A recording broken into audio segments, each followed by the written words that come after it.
बात होती है जैक नाम के फॉरेस्ट रेंजर से, जो आज भी जंगल में गश्त पर निकला हुआ है। पर उसे ये अंदाजा नहीं कि आज का दिन उसके लिए हमेशा के लिए यादगार रहेगा, क्योंकि अगले ही पल उसके ऊपर किसी अनजान जगह से हमला होता है। हालांकि ये हमला तीर से हुआ था तो वो बच गया, लेकिन ये था कौन जो आज के जमाने में तीर से हमला कर रहा है, और अगर कर भी रहा है तो क्यों कर रहा है। इसी बात का पता लगाने के लिए उसने वो अपनी जैकेट उतारी और बंदूक लेकर आगे बढ़ा। जैकेट इसलिए उतारी ताकि वो तेज भाग सके, लेकिन काफी देर हो गई और अभी तक उसे कुछ भी महसूस नहीं हुआ और ना ही आसपास उसे कुछ दिखाई दिया। हो सकता है कि वो जो कोई भी था वहां से भाग गया होगा या फिर कोई शिकारी होगा। अब यही सब उसके दिमाग में चल ही रहा होता है कि इतने में एक और तीर आई और इस बारी वो जाकर उसके सीने के हल्के से ऊपरी भाग पर घुस गई, जिससे वो वहीं जमीन पर गिर पड़ा। दर्द में कर्रा रहा जैक उस तीर को बाहर निकालने की कोशिश करता है, लेकिन वो बीच से ही टूट जाती है। इसीलिए उसे फौरन इस जगह से बाहर निकलना होगा, वरना इन्फेक्शन से उसकी मौत हो सकती है। अब भागते हुए जंगल से बाहर आया जहां उसे उसकी कार खड़ी थी, लेकिन उसकी बदकिस्मती से उसकी कार स्टार्ट ही नहीं हो रही है। लेकिन आज सुबह ही उसने तो टैंक फुल करवाया था, तो फिर खत्म कैसे हो गया? क्या ये उस शिकारी की चाल है? खैर अभी ये सब सोचने का समय नहीं है उसके पास, क्योंकि खून तेजी से बह रहा है। इस वजह से उसने पैदल का रास्ता चुना और जिस दौरान उसकी नजर झाड़ियों में खड़ी एक कार पर पड़ी। हो सकता है कि ये उसी अनजान व्यक्ति की हो जिसने उसे जान से मारने की कोशिश की। तो उसने उस पर एक मार्क बना दिया और फौरन घर को आ गया। काफी दर्द भरे एहसास के साथ उसने उस तीर को बाहर निकाला, जो देखने में काफी पुराने समय का लग रहा था। आज के समय में ऐसे एरो नहीं बनते। अब आपको लग रहा होगा कि जैक हमेशा से एनिमल लवर रहा है, पर ऐसा नहीं है। पहले वो खुद भी एक जमाने में शिकारी था, जिसकी पूरी टाउन में चर्चा थी। पर उसकी बेटी अलीना को उसका ये काम पसंद नहीं था और यही वजह है कि उसने ये काम छोड़ दिया। दरअसल एक दिन जब वो अपनी बेटी के साथ कहीं से लौट रहा था, तो वो कुछ सामान लेने के लिए उतरा और जब वापस आया तो उसकी बेटी अचानक कहीं गायब हो गई। आज पूरे 5 साल होने को आ गए हैं और आज भी वो उसे मिसिंग पोस्टर लगाता रहता है। लेकिन उस गम को बुलाने के लिए उसने शराब का सहारा लिया, जो इतनी ज्यादा हो गई कि उसकी बीवी तक उसे छोड़कर चली गई। पर इसीलिए अब वो अकेले ही रहता है। अपनी बेटी के लिए फॉरेस्ट रेंजर बन गया ताकि जानवरों को बचा सके, जैसे वो चाहती थी। उसने आधे से ज्यादा जंगल में कैमरास लगा रखे हैं, जिसकी मदद से वो घर बैठे ही सारी चीजों पर निगरानी रखता है। तो वहीं दूसरी ओर हम टाउन के न्यू शेरिफ एलिजाबेथ को देखते हैं, जो पुलिस इंचार्ज कार्ल के पास जाती है और अपने भाई क्रूप को छुड़ाने के लिए, जिसे एक अबैंडन फैक्ट्री से पकड़ा गया है, जहां पर उसने 2 नंबरी काम किए होते हैं। अब यहाँ पर एलिजाबेथ की पोस्ट के कारण उसे छोड़ दिया जाता है, बस एक वार्निंग देकर। पर वापस जाते समय वो अपने भाई से पूछती है क्या उसने किसी को मारा है, तो वो बताता है कि नहीं, बल्कि उसे तो फैक्ट्री में काम करने वाले आदमियों ने मारा है, क्योंकि उन्हें पता चल गया था कि मैं किसका भाई हूँ। अब एलिजाबेथ उसे वहां से जाने से मना करती है, पर वो कोई जवाब नहीं देता। इस बीच उसके पास एक कॉल आई, एक नदी किनारे लाश मिली है, इसीलिए वो उस जगह के लिए निकल गई। इधर जैक के पास उसकी एक्स वाइफ आती है, जो चाहती है कि वो अपनी बेटी का फ्यूनरल कर दे, क्योंकि वो दोबारा माँ बनने वाली है और वो नहीं चाहती कि किसी भी बुरे अतीत के साथ उसके आने वाले बच्चे पर असर पड़े। लेकिन जैक मना करता है उन पेपर पर साइन करने के लिए, क्योंकि उसे अभी भी लग रहा है कि उसकी बेटी जिंदा है। और जब उसकी बीवी ने देखा कि वो अभी भी नशे में है, तो वो वहां से ये कहकर चली गई कि 2 हफ्ते बाद उसका फ्यूनरल है, हो सके तो आ जाना। अब सीन शिफ्ट होकर पहुंचता है उसी क्राइम सीन पर, जहां पर सभी पुलिस वाले उस लड़की की लाश को काफी बारीकी से देख रहे थे, लेकिन उन्हें कोई सबूत नहीं मिलता जिससे शिनाख्त हो सके कि इसका खून कैसे हुआ। तभी एलिजाबेथ के उसके गले पर चोट के निशान मिलते हैं। वो थोड़ा पुराना था, हो सकता है कि किसी के बदले की आग ने इसकी जान ले ली हो। और इसके बाद ये लोग आसपास की जगहों वाले इलाकों से खोजबीन करते हैं। इन्हें कुछ खून के निशान मिले, जिसका मतलब ये था कि ये काफी टाइम से घायल थी और जिंदा रहने की कोशिश में लगी थी, लेकिन वो खुद को ज्यादा देर जिंदा रख नहीं पाई। वहां से एक छिले हुए पेड़ पर एक टूटी हुई एरो दिखी, जिसे इन्होंने फोरेंसिक के लिए अपने पास रख लिया। अब स्टेशन आने पर जब एलिजाबेथ ने उसकी जांच की तो उसे उसके बीच में एक मार्क दिखा। हूबहू ये एरो उसी तरह लग रहा है जैसे जैक के सीने पर उस दिन लगा था। तो हो सकता है कि इन दोनों के बीच में कोई तालमेल हो। उस लड़की की शिनाख्त के लिए हर तरफ न्यूज चलाई जा रही है। जब जैक ने यह देखा तो उसे लगा कि कहीं ये उसकी बेटी तो नहीं है। वो फौरन शेरिफ के पास पहुंचा और बताया कि वो उस लड़की को लाश को देखना चाहता है। लेकिन जब उसने उसके मुंह से पर्दा हटाया तो वो कोई और थी, और इससे अंदाजा लगाया जा सकता है कि आज भी उसके दिल में कहीं कोने में यकीन है कि उसकी बेटी जरूर जिंदा होगी। उसके जाने के बाद एलिजाबेथ उसके बारे में वहाँ के डॉक्टर से पूछती है, तो वो सारी कहानी उसकी बताता है। उसकी कहानी जानने के बाद एलिजाबेथ को उसके लिए काफी बुरा लगता है। अगली सुबह काफी सोचने के बाद जैक ने आखिरकार उन पेपर पर साइन कर ही दिया, यानी कि अब उसकी बेटी का फ्यूनरल होगा। इतने में उसके पास वार्निंग अलार्म सुनाई देता है। कैमरा पर देखने पर पता चला कि कोई शिकारी है जो भाग रहा है, पर किसी जानवर के पीछे नहीं बल्कि एक लड़की के पीछे। इसीलिए फौरन वो अपनी बंदूक लिया और साथ में पेंट बॉक्स ऐसा क्यों, वो आपको कुछ देर में पता लग जाएगा। वो उसी जगह पर पहुंचा जहां पर पहले हमला हुआ था और आज भी वही घटना दोबारा होती है, लेकिन आज वो पूरी तैयारी के साथ आया था। उसने हवा में पेंट उछाला और उस पर शूट कर दिया, जिससे पूरा पेंट नीचे गिर गया और इसमें वो शिकारी उसे दिखने भी लगता है क्योंकि उसमें वो लाल रंग लग चुका था, पर उसके बावजूद भी वो उसे पकड़ नहीं पाता और इस बात से उसे काफी गुस्सा आता है क्योंकि आज उसके पास एक अच्छा मौका था और इतने में उसे वही लड़की मिली जिसके पीछे ये भाग रहा था। वो घायल थी, उसके गले पर वही सेम निशान थे जैसे उस लड़की की लाश पर थे। अब जैक उसे उठाकर काफी सेफ जगह ले जाने लगता है तो इधर शेरिफ अब उस एरो को लेकर एक खास शख्स के पास जाती है जो इन चीजों की काफी जानकारी रखता है। उसने बताया कि एटलस नाम का एरो है जो एंशिएंट टाइम पर जंग के दौरान इस्तेमाल किया जाता था, लेकिन अब इसे गैर कानूनी बोलकर बंद कर दिया गया है क्योंकि इसे मौत हो सकती है। लेकिन हाँ, एक शख्स है जो इसे बनाता है अभी भी। सब उसे सैम कहकर पुकारते हैं। अब ये नाम सुनकर एलिजाबेथ को अपने भाई याद आता है। वो कैसे, मैं आपको बताता हूँ। जिस फैक्ट्री में उसे पकड़ा गया था पुलिस ने, वो असल में सैम ही कंट्रोल करता है और सारे गलत काम वहाँ जवान लड़कों से वही करवाता है। इसीलिए एलिजाबेथ उसी फैक्ट्री की तरफ निकल पड़ती है, लेकिन वहाँ पर उसे वो कहीं नहीं दिखा। लेकिन पैटी नाम की लड़की ने उसे चुपके से बता दिया कि वो कहाँ मिलेगा, लेकिन उस एड्रेस पर जाने पर भी वो उसे नहीं मिलता। लेकिन हम एलिजाबेथ को कुछ सामान मिल गया जिनकी मदद से एटलस एरो को बनाया गया था। तभी घर में कोई आ गया। ये असल में उसी का साथी था जो उसे बताता है कि एक और लड़की की मिसिंग रिपोर्ट दर्ज की गई है, जो असल में कोई और नहीं बल्कि वही है जो अभी जैक के साथ। इधर जैक जंगल में उसे उठाते उठाते थक चुका है, इसीलिए उसने एक जगह पर उसे रख दिया कि तभी वही लड़की उस पर हमला कर देती, ये समझ कर कि कहीं वो शिकारी तो नहीं है जो उसे मारना चाहता है। लेकिन जैक उसे समझाता है कि वो उसके साथ सुरक्षित है, उसे कुछ नहीं होगा। हालांकि वो मानने को राजी नहीं हो रही है, लेकिन धीरे धीरे करके जैक उसे यकीन दिला ही देता है। अब दोनों वहीं एक बंकर में छुप गए जिसे उसने ही बनाया था इस जंगल में ताकि शिकारियों को पकड़ सके, पर फिलहाल वो खुद उसे बचने के लिए यहाँ छुपा है। वो उस लड़की से पूछता है कि उसका नाम क्या है, पर वो यहाँ तक कैसे आई, लेकिन वो कोई जवाब नहीं देती। असल में देगी भी कैसे, उसके गले की वोकल कॉर्ड को ही काट दिया गया है। जी हाँ दोस्तों, उस शिकारी ने बोलने की क्षमता को ही छीन लिया ताकि वो चिल्ला ना सके और वो आराम से उसका शिकार कर पाए।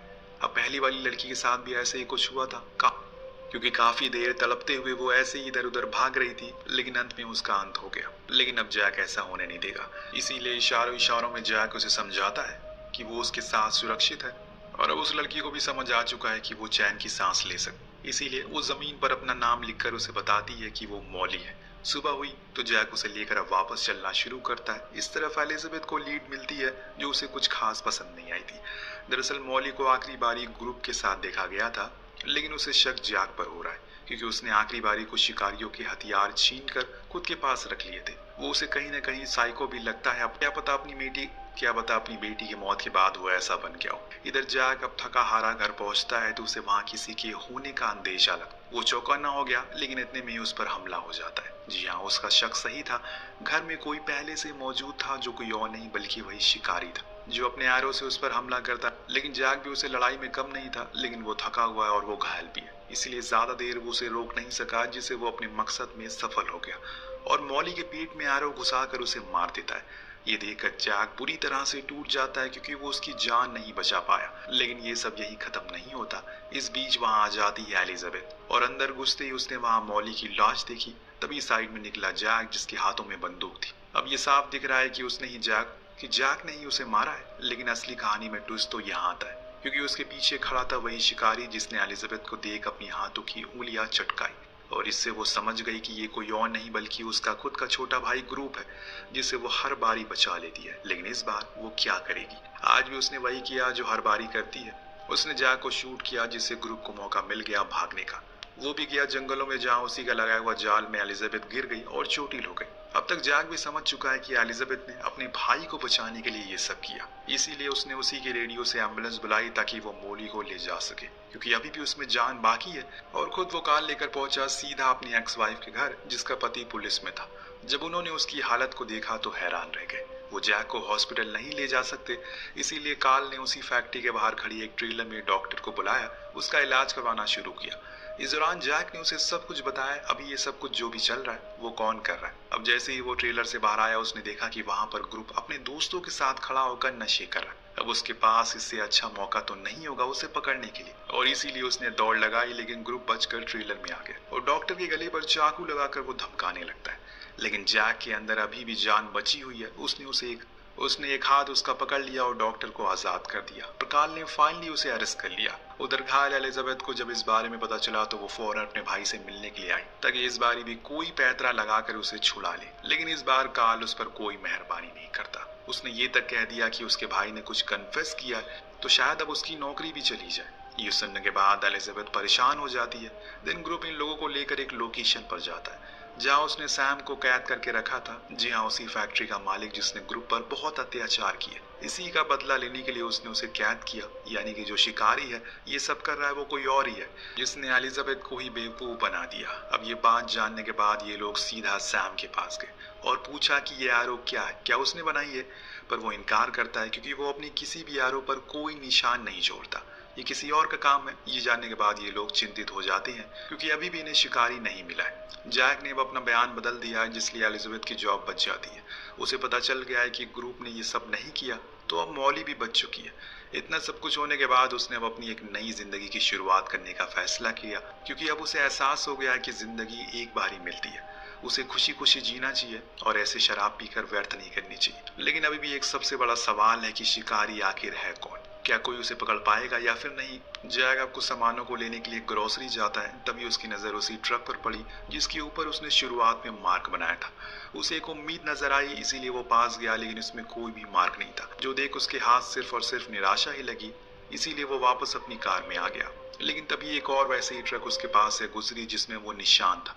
इस बारी वो कंफर्म था और बस खड़ा रहा कि किसी भी समय उसके ड्राइवर पर हमला कर दे। लेकिन उसमें से तो एक बूढ़ा शख्स बाहर आता है। जो देख उसने उससे पूछा क्या उनका कोई बेटा है, पर वो इनकार करते हैं ये कहकर कि वो अकेले ही रहते हैं और इस ट्रक के मालिक वही हैं। तो जैक ने उनसे झूठ कहा कि असल में इस ट्रक के ड्राइवर ने एक बारी उसकी मदद की, वो उसे शुक्रिया कहना चाहता है। तब वो बूढ़ा आदमी उसे बताता है कि कभी कभी मेरा पड़ोसी इस ट्रक को लेकर जाता रहता है। ये सुनते ही वो उसके पड़ोसी के घर गया और घर पर कोई नहीं था। उसने लॉक तोड़ा और अंदर घुसा। घर में रखी चीजों से पता चल गया कि ये जरूरी किसी शिकारी का घर होगा। लेकिन इससे भी भयानक था जब वो नीचे बेसमेंट में गया जहां पर न जाने कितनी लड़कियों की मिसिंग पोस्टर चिपके हुए थे और एक कोने में उसकी बेटी का भी पोस्टर था। थोड़ा और आगे गया तो वहां एक ऑपरेशन रूम, उस दौरान वो एक लड़की लेटी थी जिसके वोकल कॉर्ड निकले हुए थे। और ये देख अब जैक को यकीन हो जाता और ये सब जो भी कर रहा है वो इसी घर का मालिक है। पर इससे आगे वो कुछ और सोच पाता तभी उस पर हमला होता है। वो हमला करने वाला शख्स असल में दोस्तों वही डॉक्टर था जिसे कार्ल ने बुलाया था जैक का इलाज करने के लिए उस ट्रेलर में। जी हाँ, यही इस कहानी का विलेन है। अब सीन शिफ्ट होकर पहुंचता है एलिजाबेथ पर जो मॉली से मिलने के लिए आई थी, जिसका इलाज डॉक्टर बूम ही कर रहा है। पर वहाँ उस समय नहीं था वो। पर एलिजाबेथ को वहाँ डॉक्टर और उसकी बेटी की फोटो दिखी। लेकिन अब एलिजाबेथ को वहां पर डॉक्टर और उसकी बेटी की फोटो दिखती है जिसके बारे में नर्स ने बताया कि सालों पहले उनकी बेटी एक ड्रंक ड्राइवर केस में कुचलकर मारी गई और उनकी बेटी का नाम मेलिसा था। बूम यानी कि एमबी, वही सेम लोगो जो हम शुरुआत में सभी एरोस पर देखते हुए आ रहे हैं। और ये सब देखकर उसके दिमाग का ढक्कन खुलता है और वो फौरन डॉक्टर के घर पहुंचती है जहां वो तो नहीं था पर हाँ वहां मौजूद रखी चीजों से उसे समझ आ चुका है कि ये सब क्या चल रहा है। अब वो वहां से जैक के घर गई उसे बताने के लिए कि उसकी बेटी का कातिल मिल चुका है। पर वो तो वहां था ही नहीं बल्कि उसका तो शिकार हो रहा है। जो चीज एलिजाबेथ उसके घर में लगे मॉनिटर में देख लेती है, क्या सच में जैक का शिकार हो सकता है? उसे अच्छा तो इस जंगल को कोई भी जानता नहीं है और उसने हर जगह पर ट्रैप को खोल दिया जिसमें एक में डॉक्टर फंस जाता और इससे पहले कि वो कुछ कर पाता जैक ने उसे मार मार कर उसका हुलिया ही बिगाड़ दिया। पर जान से मारने से पहले वो उसे पूछता है कि आखिर उसने उसकी बेटी को क्यों मारा। डॉक्टर एक बहुत ही अजीब सा जवाब देता है जो किसी भी समझ के परे है। उसका कहना था कि उसके पिता यानी कि वो शराबी था और उसे शराब पीने वालों से सख्त नफरत है क्योंकि एक शराबी ने उसकी बेटी की जान ली, इसीलिए वो सभी शराबियों से बदला लेता है। उसकी ये बात सुनकर अब जैक उसे पूरी तरह से मार देता है। पर तभी वहां एलिजाबेथ आ जाती है जिसने कहा कि इसे पुलिस के हवाले कर दो। पर जैक को पता है कि पुलिस कुछ नहीं करेगी, उसे ही उसे सजा देना होगा, इसीलिए उसने खाई में उसे नीचे फेंक कर पूरा किस्सा खत्म कर दिया। अब एलिजाबेथ भी कुछ नहीं कर पाई क्योंकि शायद उसे भी पता है कि ऐसे लोगों के साथ ऐसा ही होना चाहिए। अब जैक ने टाउन के हर जगह से अपनी बेटी का पोस्टर हटा दिया क्योंकि अब उन्होंने उसका फ्यूनरल कर दिया है। उधर एलिजाबेथ ने उस फैक्ट्री को तोड़कर गिरवा दिया है ताकि उसके भाई की तरह और जैसे जवान लोग की जिंदगी बर्बाद ना हो। इसी के साथ ये कहानी यहीं पर समाप्त होती है। आपको कहानी